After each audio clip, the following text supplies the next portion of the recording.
I'm Veronica Marshall at the Capitol. This week on Senate Spotlight, healthcare. We all need it, but what does it need? For starters, more staff. Healthcare workers in demand, in need. And so we're providing those workers, those trained workers. From recruiting more staff to helping ease the burden of medical debt. We could forgive $500 million of medical debt for Minnesotans. Senators tell us about the changes they'd like to see in healthcare this session. Plus, a bill hopes to balance the budget by increasing taxes on the state's top earners. It is a question for our consideration, just who should bear the burden when we are in a pinch budgetarily. The impact business leaders say it could have on the state's economy. That's all coming up. Senate Spotlight is produced by the Minnesota Senate and the Senate Media Services. Whether it's a bad sprain, a cough, or something more serious, healthcare is something we all rely on, but it's also facing a workforce shortage. According to the Minnesota Department of Employment and Economic Development, the healthcare industry has one of the highest job vacancy rates in the state. But there is a healthcare career pathways program that's seeing success in boosting those numbers, and it has a bill before the Senate this year. With me is one of the bill's authors, Republican Senator Carla Nelson. Senator, thank you for being here. I'm so glad you're covering this important topic and this great bill, Bridges to Healthcare. Senator, let's start at the beginning. Why is there a healthcare worker shortage in Minnesota? How big of a problem is it, and who does that impact? Well, it's a huge problem.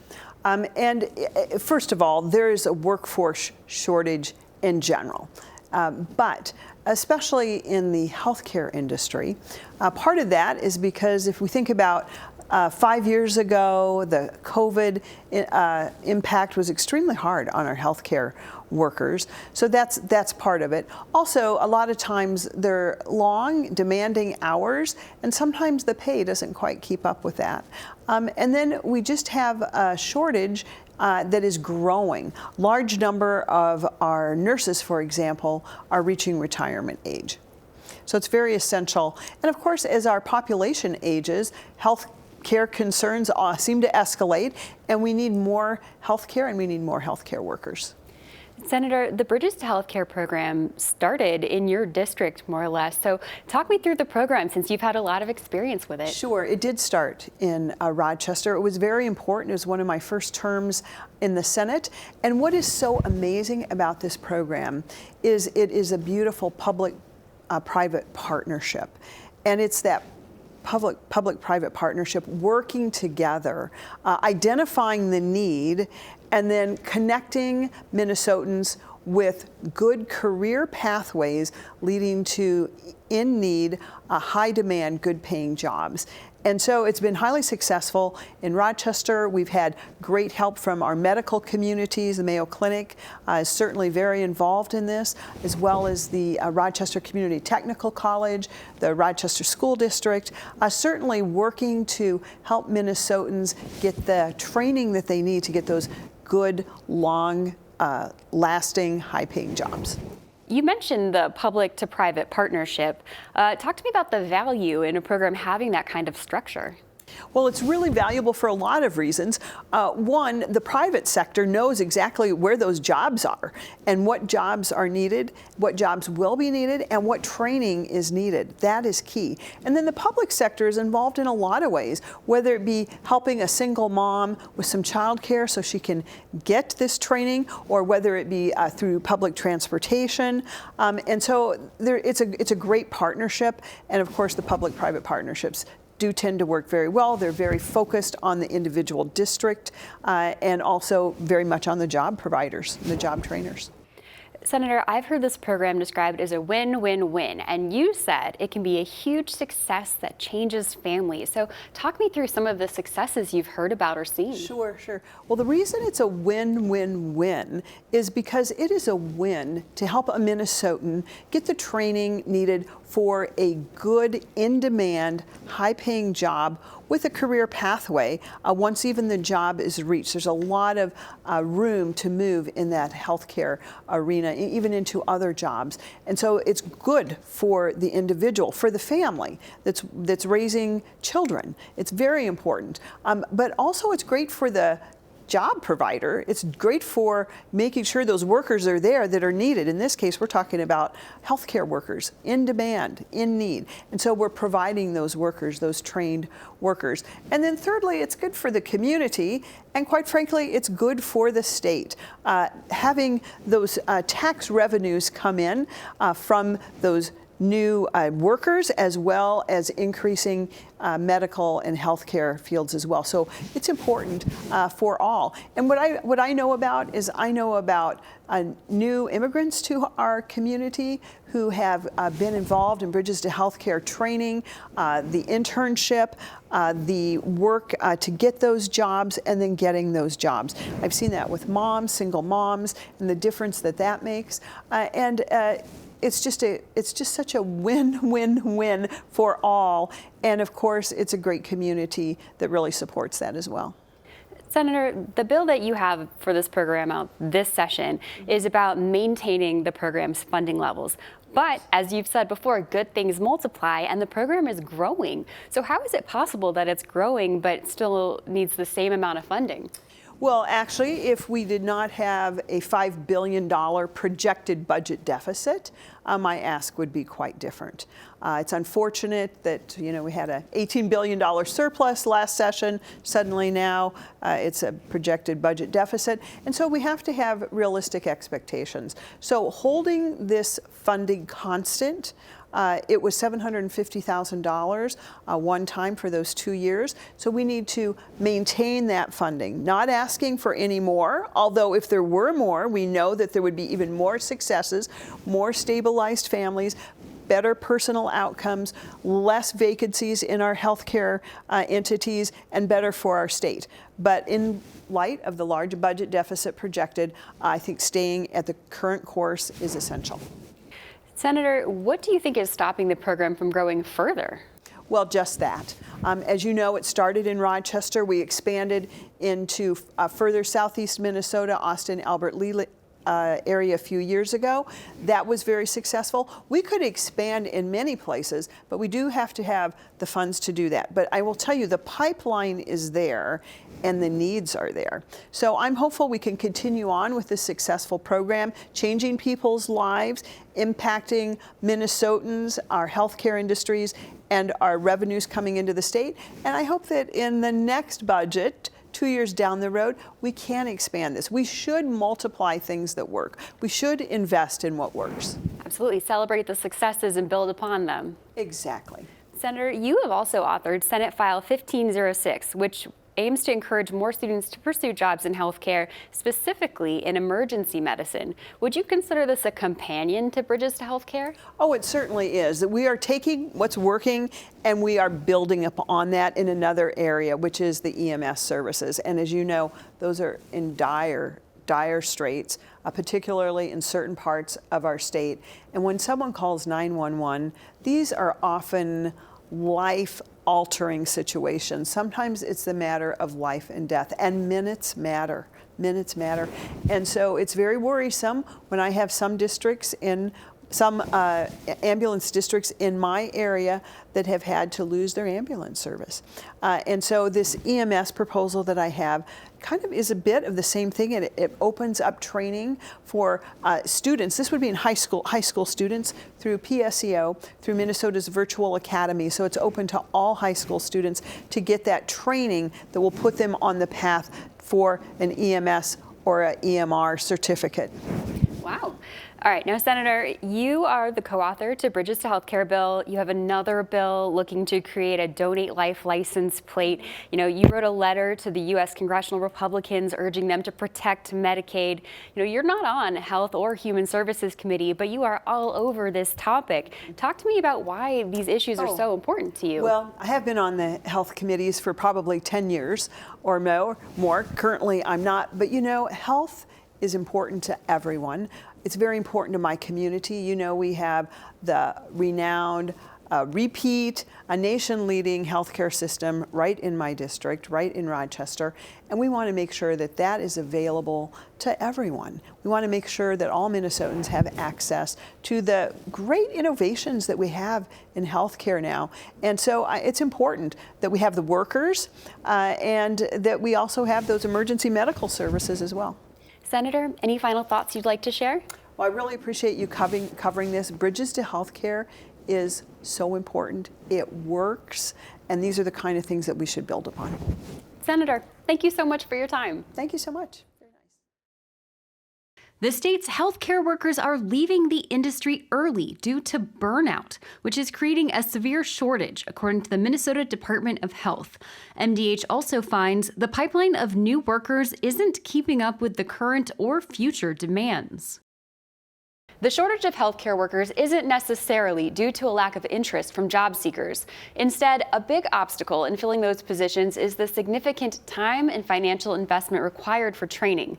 DFL Senator Liz Boldon's Bridges to Healthcare program helps close that gap, and she joins us now. Senator, welcome to Senate Spotlight. Thank you so much.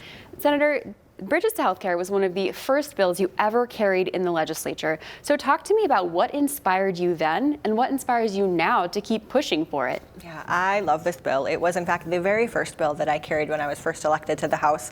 And I love it for a couple of reasons. One, it's related to healthcare. It's bringing folks into healthcare careers, nurses and others. And as a nurse, that is important to me. And two is that it is successful. It is a proven program that we have seen over time that has brought successes. People are moving through the program, able to complete their training, complete their schooling, and then get into good paying jobs that are needed in our community. And so it's an excellent program providing those wraparound services to people to be sure that they can get through that training. So it's not just tuition and books, but things like car repairs or childcare, really lowering the barriers for people to be able to get that education and then move into careers that are filling those gaps that we have in our community. Now, Senator, this program has been in your community for a while, and you said, there are visible successes. So talk to me about what that looks like. Yeah, it really is getting people into our healthcare careers that are needed. We just talked about, we have, workforce challenges. This is bringing people through the system, bringing people, getting them that training and education needed to get into those good paying jobs that we need to fill. And it's expanding the diversity in our workforce. It really is lowering barriers for people who may not otherwise be able to do that and be able to complete the training and education. And so it really is win-win. It's win for the people in the program, it's win for our community, it's a win for the healthcare organizations and businesses who are getting the folks into the workforce. Senator, we know the program is growing and it's serving more students than it originally thought it could, so it's doing so well. Where would you like to see it continue going in the future? Yeah, the program continues to expand. Again, it's proven, it's successful, and other communities are seeing that as well and wanting to take part in that. And so that is part of the bill as it has changed over the years, is to really bring more communities in. I mean, we are seeing, particularly in Southeast Minnesota, communities like Austin and other spaces where they have the workforce needs, certainly related to healthcare, but being able to expand that wraparound support in the program to expand to other communities across Southeast Minnesota. Now, Senator, another issue I've heard you speak really passionately about is medical debt. What makes that issue so close to your heart? Yeah. I, as a nurse taking care of patients, this comes up frequently. Oftentimes, I will hear patients and families as they are in a hospital room. At a time when they should be focusing on healing and recovery and getting well, they are feeling overwhelmed because of the costs that they anticipate and the potential effects of that. And so, and certainly have experienced in my own personal life and my family and friends, the really oftentimes devastating impacts of medical debt. Medical debt is the #1 cause of bankruptcy in this country, and that certainly is reflected in Minnesota as well. And medical debt is not like other debt. It is not like a car loan or a business loan, something we choose. Any one of us at any time could, you don't plan for a heart attack or a gallbladder rupture, things like this. And so any one of us could experience that through an unexpected diagnosis or accident. And so it should be treated differently. And so this work is really important to me, just the burden that people feel and the weight that people carry with that, it impacts basically every aspect of their life, and it doesn't have to be that way. You mentioned that it can impact every aspect of a person's life, but what about the people without the debt? Does it impact the wider community?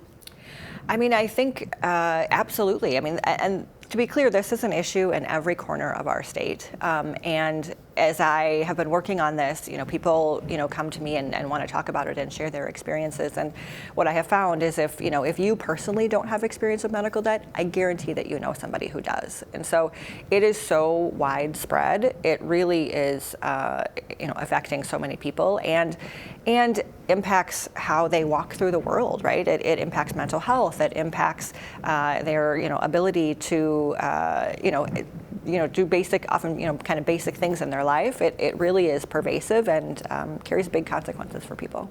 I can also see how it would impact the economy of the state too, just the impact it has on these people. So in October, you had a bill that went into effect, the Minnesota Debt Fairness Act. So take me through what that does to help alleviate some of those pressures. Yeah, I am really proud of this bill. Worked on it in collaboration with Rep. Liz Draheim in the House and the Attorney General's office. And it was a package. It had aspects related to medical debt and then some aspects related to broader consumer debt protections. But three things specifically I would like to name related to medical debt. One is that it no longer allows the automatic transfer of medical debt from one spouse to another, which is something that was pretty unique to Minnesota. Not many states at all did this other than us, and it was unique to medical debt. We don't treat any other medical debt like that. So just that automatic transfer of responsibility no longer happens. It doesn't allow healthcare entities to deny care to people solely because they owe them a debt, which is something, we heard really heartbreaking stories of families who required care, oftentimes specialized care, that they didn't have access to and couldn't get solely because of medical debt. And so there are provisions where folks need to be in contact and be working towards a payment plan that's within their means, but just the blanket denial of care is no longer allowed. And then the third piece is it doesn't allow medical debt to be reported to the credit bureaus to negatively impact people's credit scores, which is really important. And I sometimes get questions about this. That had happened at the federal level and has since been rescinded, but it is still the law in Minnesota, and so that is not happening to people in Minnesota. Senator, you have another bill related to undue medical debt. What does that term mean, and how will this other bill address it? So this is a sort of a continuation of the medical debt work I'm doing in collaboration with Rep. Ryer and the Attorney General's office, whose team has been excellent on this. We are working with a nonprofit charity organization, Undue Medical Debt, that has worked with many other states across the country. They are currently working with the city of St. Paul to do the same thing, and it would allow for state funds. The ask is $5 million, which would then, they're able to stretch that, and we could forgive $500 million of medical debt for Minnesotans. And this would be low-income Minnesotans. This would be debt that has kind of gone through the process, and folks they're not able to pay it. And again, thinking about just the weight and the burden and the impact that has on people's lives, in talking with folks who have experienced this in other states or in, as I mentioned, the city of St. Paul is doing this right now, it is life-changing for people to have that debt forgiven, and allows them to move on in their life and kind of release that burden and that weight that they're carrying. So it would be life-changing for people. Between 240 and up to hundreds of thousands of Minnesotans could be potentially impacted. Wow, can't wait to keep following that one. Senator, we can't talk about medical debt without mentioning some of the other actors in that arena, being health insurance companies or hospitals or other medical providers. Is there anything happening in the legislature, this session relating to them? Absolutely. There's lots of work going into those spaces as well. A couple of things I would name, and I would mention some of this work started with the late Senator Carrie Dietzig, who was amazing in this space and really fought till the end of her life to be sure that people have the care that they need. So a couple of those things is altering prior authorization, not requiring prior authorization for cancer treatments. Prior auth is often just a barrier to care for people, and so again, eliminating those barriers. She also had a bill that is moving forward that would require coverage for wheelchairs, like mechanical wheelchairs for people to get in and out of. And so, again, just making sure people have access to the care that they need. Another bill I would name that I'm very excited about is Senator Lindsey Port has a bill to create an Office of Patient Protection. The hearing on this bill was incredibly moving. The barriers that are in place for people to access care are great. Our healthcare system is a labyrinth. It is extremely complicated and difficult, and there are so many ways in which there are barriers for people to get care. And so having an office really dedicated to dig into that and look at that and advocate for people, I think is incredibly important. Two other things I would mention is I've got quite a bit of work around mental health care, making sure that we are, again, decreasing barriers for people and eliminating sort of systemic red tape for providers in ways that, if there are things that are not value add, that we are eliminating those so they can spend more time caring for people.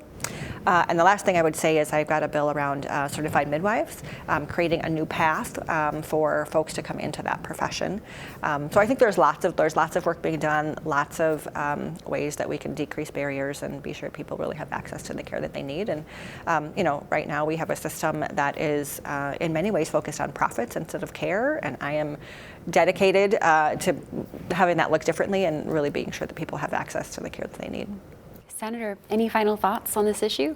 I really appreciate you taking the time to chat about this. I mean, healthcare is a human right. Making sure that people have access to that care is incredibly important. We have a lot of work to get to that, but it is work worth doing, and we are doing it.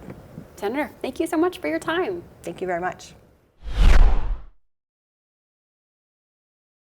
Instead of a health insurance system that helps patients stay healthy, we have companies that fleece consumers for all they're worth, create third-party companies to confuse patients, and delay or deny or refuse coverage. DFL Senator Lindsey Port says her bill, Senate File 1567, would remedy this, creating a new resource for patient support by establishing an Office of Patient Protection. The Office of Patient Protection would bring together this scattered oversight and be a one-stop shop for Minnesotans struggling to get coverage and help them fight back so that they get the insurance that they're paying for. The office would help Minnesotans navigate their labyrinth of insurance coverage, support patients contesting denials, and collect data for the legislature to guide future policy. I'm willing to help you with that idea and argue for it, and I think the health plans would want to do that as well. They should help us design this. After being presented to the Senate's Health and Human Services Committee, Republican Senator Jim Abler added his name to the bill, and it was sent on to the Senate's Commerce and Consumer Protection Committee, where it now waits to be heard.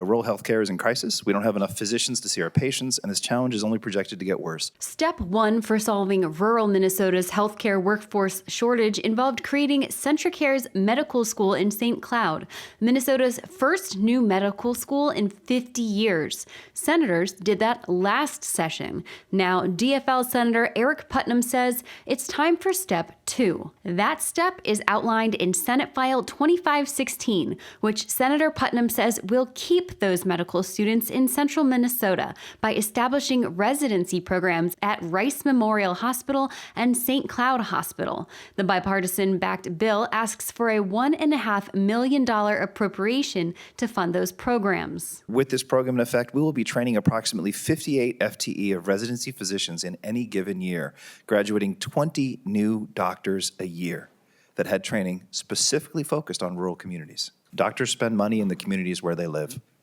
And this is a great opportunity for revitalizing all of greater Minnesota and providing new health to everyone who lives there. After being heard by the Senate's Higher Education Committee, the bill was laid over for possible inclusion in a committee omnibus bill. Emergency medical and rescue volunteers like firefighters, EMTs, and search and rescue teams are known for helping people in need. Now, there's a bill that aims to help them too. Republican Senator Rich Draheim has authored Senate File 431, which would allow volunteer fire and rescue workers to subtract $10,000 from their federal adjusted gross income, provided they volunteered at least 40 hours in the taxable year. Senator Draheim says he hopes the bill encourages more people to volunteer. When we call 911, we expect someone to be there to help us. Most of the first responders are all volunteer. And we have a lot of volunteers that are aging out. And we don't have the younger population that is volunteering. If we don't have volunteer police, we don't have volunteer, other core services that we need. But when it comes to first responders, we decided that we should rely on this volunteer service. And I'm really proud of those people. I meet with them all the time, and they're really proud of the work that they do. But we as a government, I think, need to make a decision of whether or not we're going to value that work and value people's lives being saved, regardless of their zip code. So I really hope that we can continue to work on that this session. After the bill was presented to the Senate's Taxes Committee, 2 DFL senators signed on as co-authors. A bill that aims to address the state's budget deficit by taxing the state's top earners was heard by the Senate's Taxes Committee. Senate File 2290 would create a fifth income tax bracket of 12.45%, beginning at $500,000 for married joint filers and $250,000 for single households, while increasing the corporate rate to match. The bill increases the state's top earners' individual income tax by 2.6%.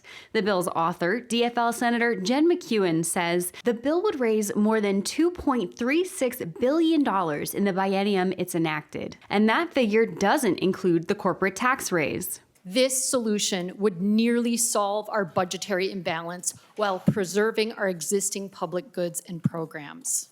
Advocates on behalf of government employees, educators, healthcare workers, and others testified in favor of the bill, citing how the new revenue could also make up for the loss of federal funds. Slashing Medicare federally means that without funding coming from somewhere else, hospitals will be gutted or closed, healthcare workers will be left without jobs, and worst of all, patients and communities will be left searching desperately to access vital healthcare services, especially across greater Minnesota, and then trying to figure out how to pay for those services once they finally find them. The 2.6 percentage point rate increase contained in this bill is only enough to return the combined state and federal tax rate to what it was before President Trump's 2017 Tax Cuts and Jobs Act. And of course, that bill contained even steeper cuts to the corporate rate. Those opposing the bill said it would negatively impact the state's economy. According to the Department of Revenue's 2024 tax incidence study, 77% of the corporate franchise tax burden is ultimately passed on to consumers in the form of higher prices for goods and services. The remainder is borne by workers in the form of lower wages and by investors through reduced returns. Money moves. And if this bill were to pass, we are going to see more and more Minnesotans move out of state, and they take their wealth and their tax generation with them. And then the corporate tax makes it less and less likely that our businesses will expand here or new ones will come here. It is a question for our consideration, just who should bear the burden when we are in a pinch budgetarily, and the burden that would be placed on just 2.7 of all returns filed is who this would affect. The bill was laid over and remains with the Taxes Committee. If you want to let your senator know how you feel about proposed legislation, contact their office. To find out how to reach your senator, visit senate.mn/members. The website will list your senator's email address and their office's phone number. That's all the time we have today. Thank you for joining us, and see you next time.